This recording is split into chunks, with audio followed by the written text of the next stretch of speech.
Okay, welcome folks to another edition of Weapons and Warfare. For Straight Arrow News, I'm Ryan Robertson. We have a lot to get to this week. You'll find out what made me sick in National Harbor, Maryland. Our weapon of the week is really a threefer. And we'll wrap up the show with a lighthearted look at what the heck the White House is thinking. But as we always do, let's begin with some news you may have missed. We start in Grafenwohr, Germany, where around 500 Ukrainian soldiers are now training with American troops. This as the second anniversary of Russia's full invasion into Ukraine nears. The job of training the Ukrainians falls to the 155th Armored Brigade from the Mississippi Army National Guard. The 155th recently took over for an Arkansas National Guard unit that oversaw the training of more than 7,500 Ukrainian troops over the past 9 months. I would like to thank Major General Turan and the Ukrainian government for their trust in the United States government, the United States military, our NATO allies, our European Union allies, and the Thunder Brigade for allowing us to train your soldiers to help better prepare them for victory. With American funding for weapons and ammunition all but dried up from Washington, this kind of training remains one way the U.S. is able to continue helping Ukraine in its efforts to push back the Russian invasion. Tensions remain high on the border of North and South Korea. According to multiple reports, the North Koreans recently stoked the flames by firing artillery shells at the sea boundary between the two nations. For their part, the North Koreans admitted to firing nearly 100 rounds near the disputed boundary.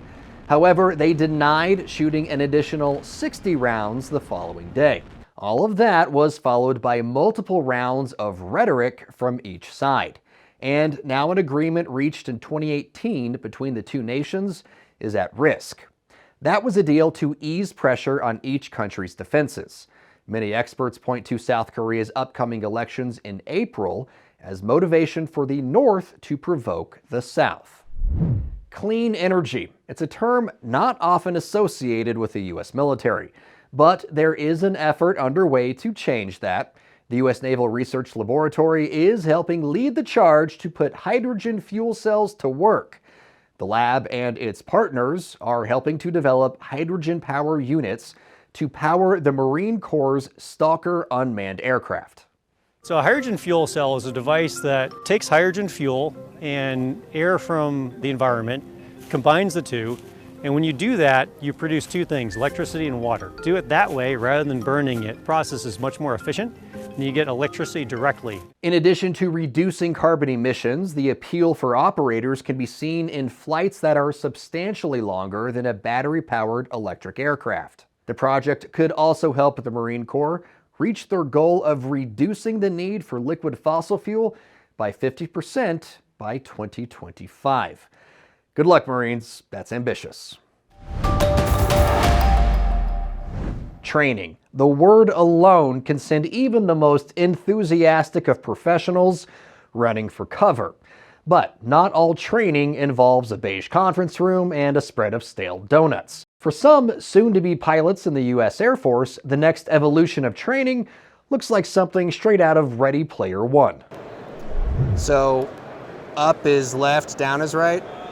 It's the kind of setup that would also look right at home in a Dave & Buster's. This is nuts. For airmen training to become the Air Force's next generation of helicopter pilots, this augmented reality is the new reality of pilot training. So it's modeled off the TH-1H Huey helicopter, and it uses basically a combined virtual and mixed reality environment where students are able to train and actually flip switches and see their hands. The system has been in use by the Air Force for a few years now, and the people involved say the benefits abound. It best replicates the actual operational environment and allows us to provide essentially on-the-job training. We use it in all types of profiles, be it emergency procedures training, instrument training, and then eventually what we're trying to do is get it where we'll have multiple devices that can be paired together. They can fly in formation in the mission environment. Maybe the most obvious advantage, it's a more cost-effective way to get prospective pilots into a seat for meaningful hands-on training. If you think about the normal simulators, the big level D motion simulators, those cost a lot of money for the Air Force. If we can have something, you can see it's a very small footprint. We can put it in a student room and students are able to use it and have easy access to it.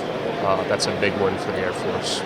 That training is also helping graduate student pilots at a faster rate. The first class to put this technology to use graduated a full 6 weeks ahead of schedule. One of the truly great things about this multi-placed mixed reality trainer is the fact that it combines tactile feel with virtual reality. I have my cyclic, I have my collective, I have my tail rotor pedals, and then when I put on my goggles, I'm fully immersed in a both mixed and virtual reality. Ahead of me, I can see what appears to be the airfield, but I also have all of my equipment right here at my side. And if I wanted to, I could take off. The head-mounted displays, HMDs, have video pass-through with 4K cameras and we can distinguish what pixels are looking at the physical environment, what pixels should be fired as a virtual reality, and that allows us to seamlessly mesh the physical environment, physical hands, switches with a virtual reality out the window view. In 2021, the Air Force overhauled its helicopter training program. Since the early 1990s, helicopter pilots had to complete fixed-wing training before moving on to helicopter training. That old requirement is now no longer in place. And the reason behind that is you're focusing on core competencies of being a helicopter pilot. I don't need to teach a helicopter pilot how to go upside down or do anything like that. Fortunately, that would be very bad if he did. So by teaching them how to hover and the operation of flying a helicopter early on, that saves us lots of time, which translates to money overall. So we've really revitalized our pipeline. It's a change, at least in part, the Air Force hopes will lure more prospective pilots to sign on the dotted line. A recent report in the San Antonio Express-News detailed the branch's shortfall of 2,000 pilots. It's a problem that's pushing Air Force leaders to get approval for 5- and 6-figure retention bonuses. While that's not something immediately available, the opportunity to train with the latest technology is. I think this approach is really going to revolutionize aviation training in general. Once we can get to the level where we can get FAA certification, it will create the ability where now pilots don't have to travel to a centralized training facility. We can, because they're lightweight, low cost, we can put this locally, and so pilots can get their check rides and simulators in their own neighborhoods, spend more time generating revenue flights, and so we're going to see greater access to training makes better pilots. The technology behind the mixed reality trainer really is something to behold. When I had the chance to experience it at the AFA's Airspace Cyber 2023 conference, it felt so real I actually got a little nauseous and had to go outside for some fresh air. So while I have all the respect in the world for our USAF Hilo pilots, it's a safe bet to say that I will never be one of them. The holidays may be over, but that isn't stopping some of America's ground troops from getting a new little something in 2024. No, I want an officer red undercover knife, 200 jet range rifle. You'll shoot your eye out, kid. No, not the Red Ryder. Instead, it's something with a bit more kick. Meet the M7 and the M250, both built by Sig Sauer. After more than 2 years of testing and evaluations, they were selected as the next generation of rifles for America's close contact troops. Add to that the M157 fire control made by Vortex Optics, and Uncle Sam's frontline foot soldiers will be armed with weapons that should be a significant step up from their predecessors, the M4 and the M249. The M7, known through the testing phase as the XM5 and then the XM7, beat out competition from General Dynamics OTS and Textron Systems to become the long-awaited replacement for the M4 and its predecessor, the M16. On the surface level, the change to the M7 might be a bit of a head-scratcher for some. It's longer, weighs more, and carries fewer rounds. But military brass say the change from a 5.56 round to the new 6.8mm cartridge will help improve accuracy, range, and stopping power. Add to that, the new rounds can reportedly penetrate Russian and Chinese body armor, and it appears the military's frontline combat troops could soon have an added advantage when the bullets start flying. Next up, the M250, replacing the M249 SAW, or Squad Automatic Weapon. Coming in at a full 4 pounds less than its predecessor, the M250 is a major leap forward for several reasons. It's more ergonomic, has an improved gas system, and fires the same cartridge as the M7. With an improved bipod made of titanium and an easier loading operation, it's a user-friendly weapon almost right out of the box. Just how friendly, you ask? Well, a soldier with the Army's 75th Ranger Regiment said, "I would certainly take this weapon into combat today. This feels like a huge upgrade as far as ergonomics of controls, recoil management, and ease of manipulation over the M249. And that brings us to what many are calling the real game changer, the M157 fire control system. The name is kind of confusing. The optic and its operation are not. In the simplest terms, it's a high-tech scope and communication system designed to improve the skill level of anyone using it. With the push of a button, the M157 can range a target, factor in environmental changes, and then give the operator a shooting solution. By combining the latest tech with actual optics, the M157 increases the range of effectiveness by hundreds of meters. For all of the high-tech elements, though, the makers of the M157 don't want you calling it a smart scope, because should the power in the unit fail, the optics are still usable, which is kind of a big deal in a firefight, but that's a just-in-case feature. Built with smaller and more robust parts, the idea is the M157 will be as rugged and reliable as the rifle it sits on. So what can users expect? In a fraction of a second, the fire control system can sense direction, wind, elevation, and bullet drop, allowing the operator to put sights on the enemy in the blink of an eye. It also has the ability to connect with other devices to share the picture the operator is looking at or receive images and information from other team members, giving the user a clearer picture of the battlefield. As far as who gets the new stuff first, the Army says it's planning for the 101st Airborne to be the first equipped with the new generation squad weapons by March of this year. All right, folks, it's time in the show that we call Comms Check. It's our opportunity to kind of check in with you, the viewers. We scan our social media accounts, look for a comment to either a question that we didn't answer or just something that we would like to point out. So without further ado, let's get started. First Comms Check this week comes to us from a story that we did on Operation Prosperity Guardian.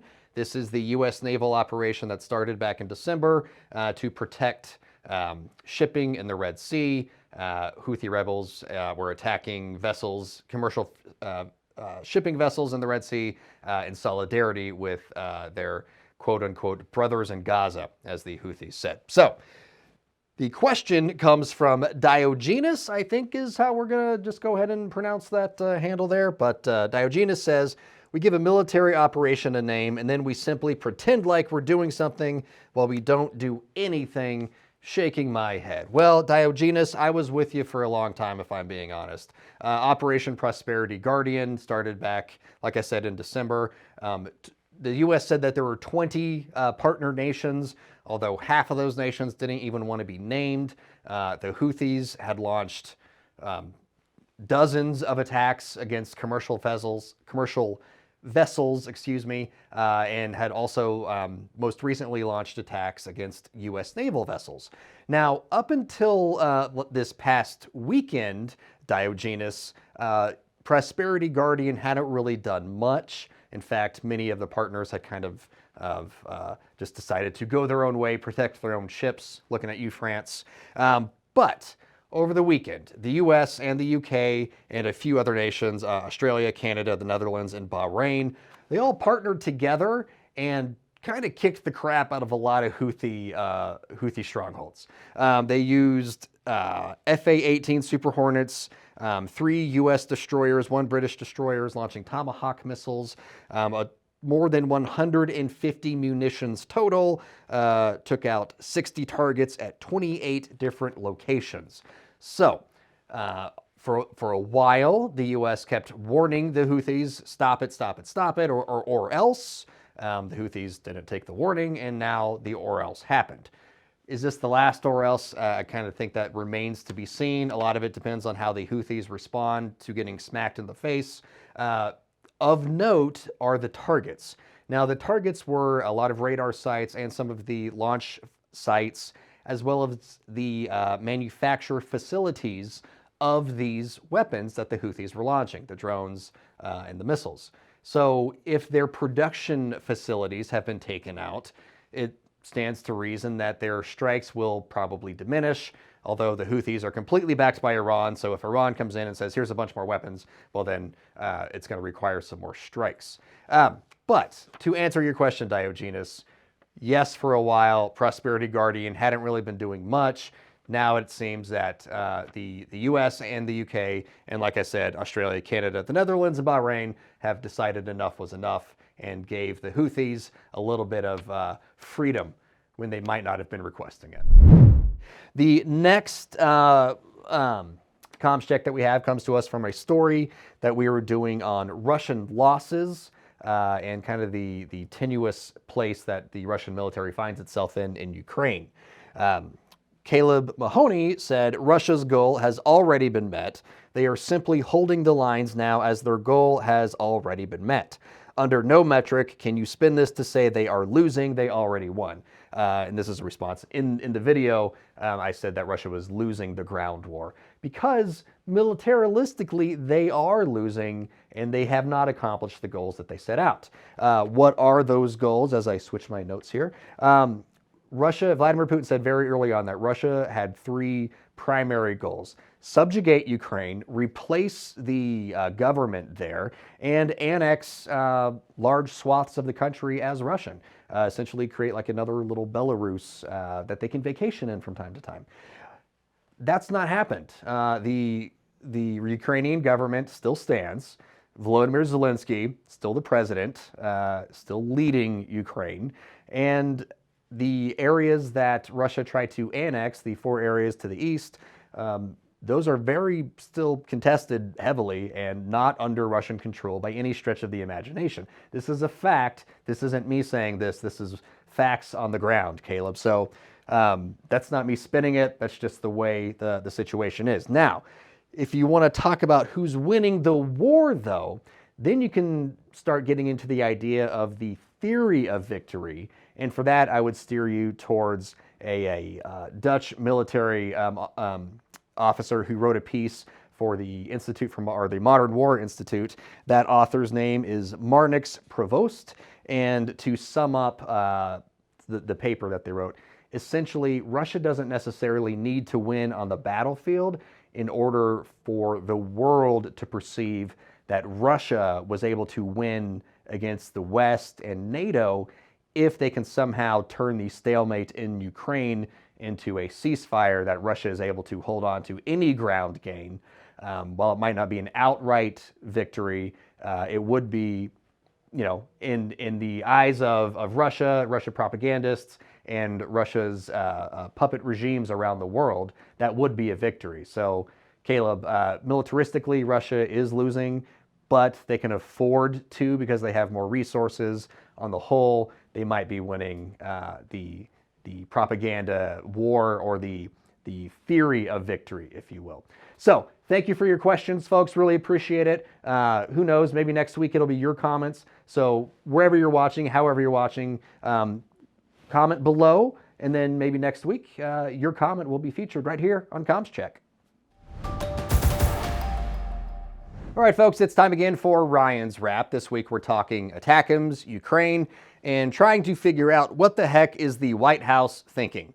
I ask that question because as I record this segment in early January, the U.S. has several hundred ATACMS missiles designated for disposal because, like your mama's day-old casserole, they're hitting their expiration date. But you can't just toss these things into the garbage. And the disposal process is expensive. It would be cheaper to just give the weapons to Ukraine and let them force feed some freedom into the old Russian military. But let's back up just a little bit. The ATACMS, which is short for Army Tactical Missile System is one of America's weapon of choice on the battlefield. They come in several different varieties, including cluster munitions and unitary warhead. The clusters are good against troops and light armor. Unitary warheads work well on hard targets like buildings, bunkers, and bridges. As soon as the war in Ukraine broke out, Volodymyr Zelensky, the president there, started asking for ATACMS. The U.S. has around 1,100 or so of the cluster-style ATACMS on hand, and the Army's new precision strike missile, which is replacing the ATACMS, just went operational. So it's not like the U.S. needs to keep the older and soon-to-be outdated weaponry.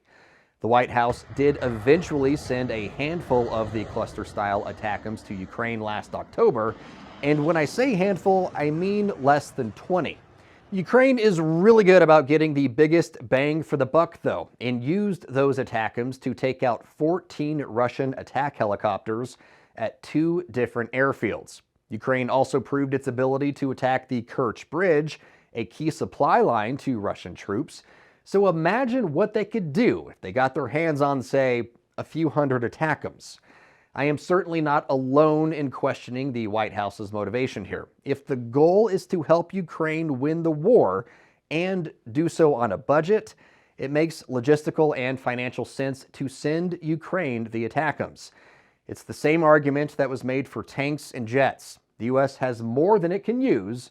Better and newer versions are being made, and instead of trying to maintain those systems, a lot of the time it's just cheaper to give the stuff to an ally. Now, I know the most common response from the White House is President Biden does not want to risk an escalation with Russia. But we are 2 years into this war. The West already crossed several of Russia's red lines, and as I've reported on before, Putin knows if he pulls the nuclear trigger, Russia as a country is over, and his time in power is done.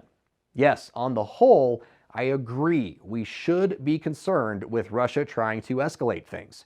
However, we, as in those of us in the modern industrial world, also need to be concerned about escalation from other bad actors who see what's happening in Ukraine and think, hey, maybe we should try that here. But what do you think? Let us know in the comments, and maybe next week we'll feature yours during Comms Check.